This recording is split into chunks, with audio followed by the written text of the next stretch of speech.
yang 3 orang. Kalau ini yang 4 orang. Diskusi saya. Di situ ada 4 pertanyaan, tapi nanti dikerjakan. Jadi sekarang kita masuk pelajaran tentang cerita tentang Indonesia kita. Jadi kita belajar topik C, yaitu kemerdekaan dan peristiwa di sekitarnya. Bisa dilihat hari ini tujuan pembelajaran kita ada 4, yaitu kekosongan kekuasaan Indonesia, peristiwa Rengas Dengklok, proklamasi kemerdekaan Indonesia, dan cara mempertahankan Indonesia. Jadi hari ini kakak akan menjelaskan satu persatu dari 4 poin ini. Silakan diperhatikan. Jadi yang pertama yaitu kekosongan kekuasaan Indonesia. Jadi kekosongan kekuasaan Indonesia itu terbagi menjadi 3. Nah, yang pertama itu pada tanggal 6 dan 9 Agustus 1945, kota Hiroshima dan Nagasaki di Jepang dibom oleh sekutu yang menyebabkan Jepang menyerah tanpa syarat. Kemudian yang kedua, terjadi kekosongan kekuasaan di Indonesia. Melihat hal ini, tanggal 15 Agustus 1945, tokoh pemuda mengadakan rapat kilat. Nah, hasilnya itu menyatakan kemerdekaan merupakan hak bangsa Indonesia yang tidak tergantung pada bangsa lain. Kemudian yang ketiga yaitu mereka memutuskan dan Rikana untuk menghadap Bung Karno dan Bung Hatta. Namun permintaan itu ditolak. Kemudian kita masuk ke peristiwa kedua, yaitu peristiwa Rengas Dengklok. Jadi di sini ada 4 peristiwa. Yang pertama itu terjadi ketegangan antara golongan tua dan golongan muda terkait perbedaan pendapat tentang proklamasi kemerdekaan di Indonesia. Yang kedua itu Bung Karno dan Bung Hatta dibawa ke Rengas Dengklok, Jawa Barat pada tanggal 16 Agustus 1945 oleh Soekarni, Suharto, dan Singgi dengan tujuan supaya Bung Karno dan Bung Hatta tidak terpengaruh oleh pihak Jepang.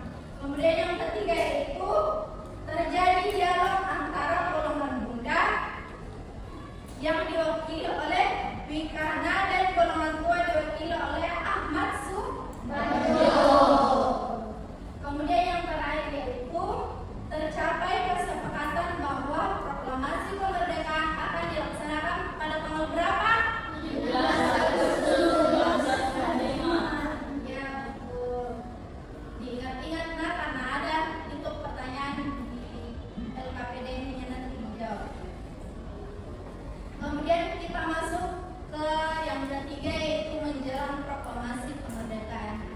Jadi sebelum kita proklamasi itu, sebelum menjelang proklamasi masih ada peristiwa-peristiwa yang terjadi. Nah, yang pertama itu dari Rengas Dengklok, Bung Karno dan Bung Hatta menuju kediaman Laksamana Maeda untuk membicarakan peristiwa proklamasi. Nah, yang kemudian yang kedua itu Laksamana Maeda mengizinkan kediamannya dijadikan tempat untuk menyusun rumusan teks proklamasi yang disusun oleh Bung Karno, Bung Hatta, dan Ahmad Subarjo. Kemudian teks proklamasi yang disusun itu disepakati oleh semua yang hadir di kediaman Maeda untuk dibacakan pada tanggal 17 Agustus 1945. Kemudian yang terakhir, teks proklamasi yang semula ditulis tangan kemudian diketik rapi oleh Sayuti Meri. Baik, kita akan lanjut ke materi yang terakhir, yaitu proklamasi kemerdekaan Indonesia. Nah, ada 3 bagian di sini. Yang pertama yaitu pembacaan teks proklamasi dilakukan oleh siapa? Ya, Insinyur Soekarno yang didampingi siapa pendampingnya? Ya, betul. Kemudian teks proklamasi dibacakan pada hari Jumat tanggal 14 Agustus 1945 pukul 10.00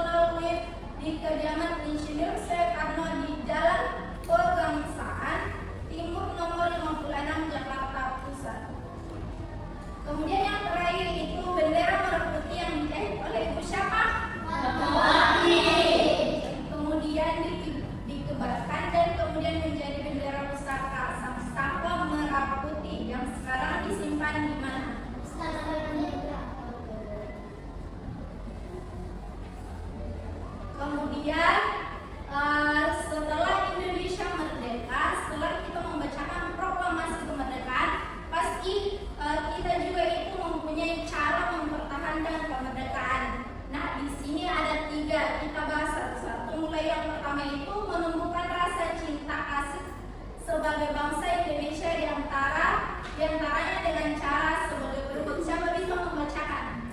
Ada 4 poin di sini. Siapa bisa membacakan yang 4 poin di sini?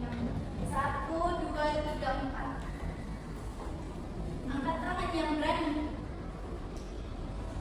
Masa tidak ada yang berani? Oke, yang belakang. Mengenal Indonesia dengan melakukan kunjungan ke berbagai wilayah di Indonesia. Kedua, mempelajari sejarah bangsa dan mengambil berbagai hikmah yang ada di dalamnya. 3, mempelajari dan melestarikan berbagai budaya dan kesenian bangsa sendiri. Membeli dan mencintai produk-produk dalam negeri. Betul, tepuk tangan itu temannya. Dari ketiga cara mempertahankan kemerdekaan, yang pertama itu menumbuhkan rasa cinta kasih kepada bangsa Indonesia. Jadi kita sebagai warga Indonesia itu kita harus juga menghargai budaya-budaya yang ada di Indonesia. Kita kayak misalnya kita di Makassar itu biasa berkunjung ke mana? Bisa tanya ya Pantai Losari, tapi jangan juga membuang sampah di Pantai Losari. Intinya dijaga begitu. Kemudian yang kedua, menumbuhkan rasa cinta kasih sebagai bangsa Indonesia dengan cara sebagai berikut. Siapa bisa membacakan lagi? Silakan.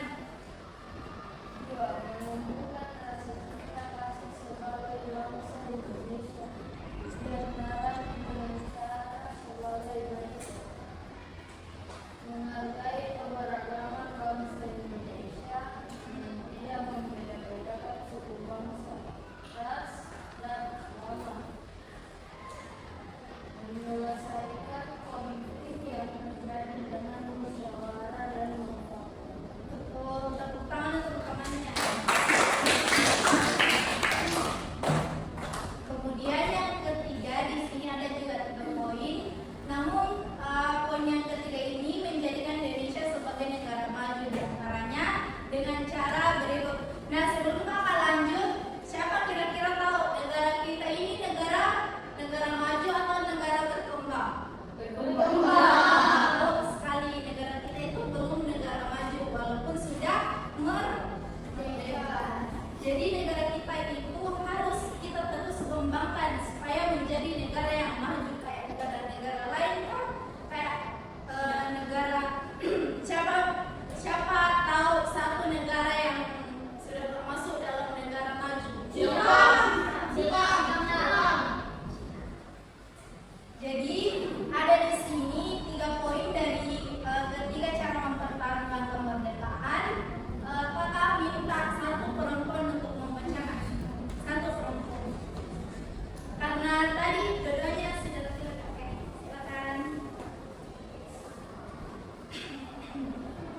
Berprestasi di berbagai bidang agar diakui dunia sebagai bangsa yang unggul, berada dalam dunia menjadi penerus bangsa yang bisa diandalkan untuk kemajuan bangsa dan meningkatkan kualitas produk Indonesia agar tidak kalah dengan produk luar negeri, sehingga produk Indonesia bisa menguasai dalam dan luar negeri.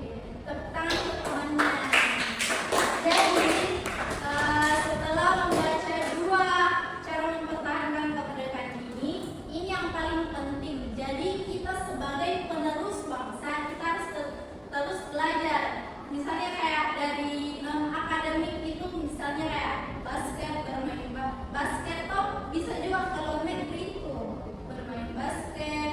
Ada juga yang pintar matematika. Siapa pintar matematika di sini? Yang biasa ikut olimpiade pernah ikut olimpiade. Ada itu temannya Evelyn, sih namanya Evelyn, pintar itu bisa juga nanti itu membanggakan negaranya kita.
menjahit bendera dari.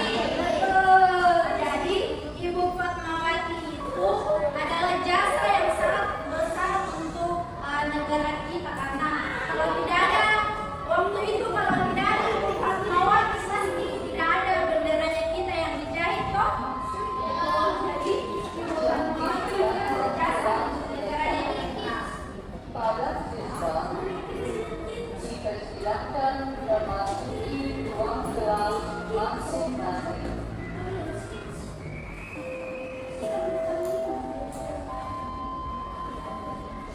Jam istirahat telah selesai. Para siswa dipersilakan memasuki ruang kelas masing-masing.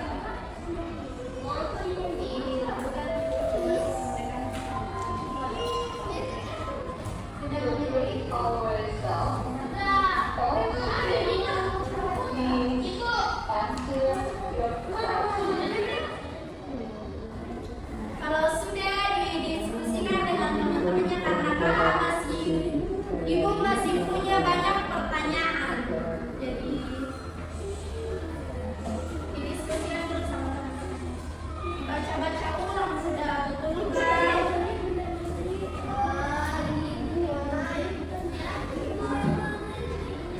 Nah, satu lagi pertanyaannya kakak. Di sini siapakah yang mengizinkan semuanya dipakai untuk membicarakan persiapan tahun? Aku di sini. Siapa? Iya, aku belum. Saya kakak mau dari barisan ini. Ya. Siapa? Betul sekali, tepuk tangan. Jadi, yang mengizinkan semuanya untuk membicarakan persiapan proklamasi yaitu di kediamannya Laksamana Mayada. Ingat-ingat karena itu pasti juga keluar dari ulangannya kan ya.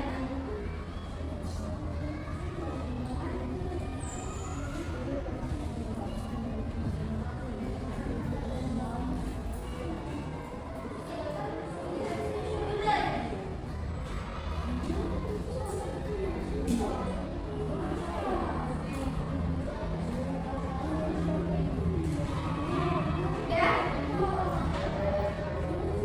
Kalau sudah dikumpul, tunggu balik dulu. Baca-baca dulu soalnya.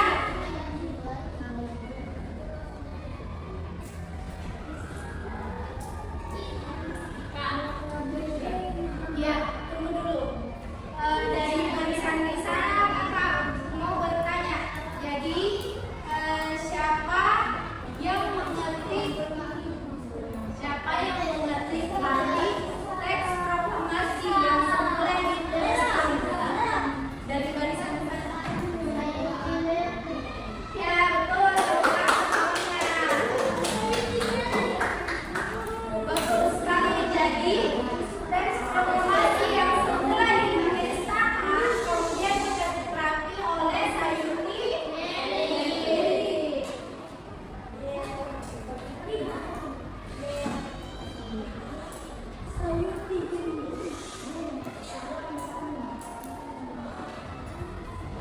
Kakak mau bertanya satu-satu nih kelompoknya. Jadi, mengapa para pemuda ingin agar kemerdekaan tidak tergantung pada negara lain? Kira-kira hanya kalau dikasih pertanyaan itu apa jawabannya kalian? Kenapa pemuda ini kayak mengapa para pemuda ini agar kemerdekaan tidak tergantung pada negara lain?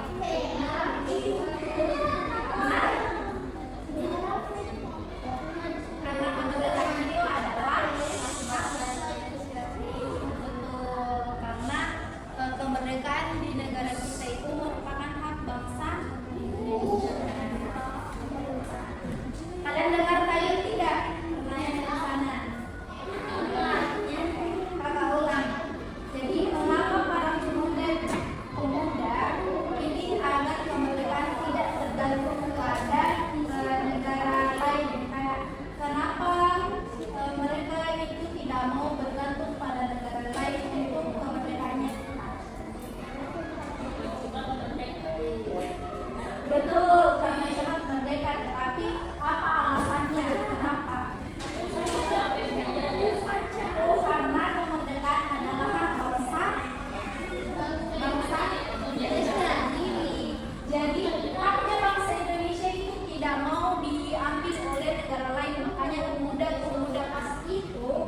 lain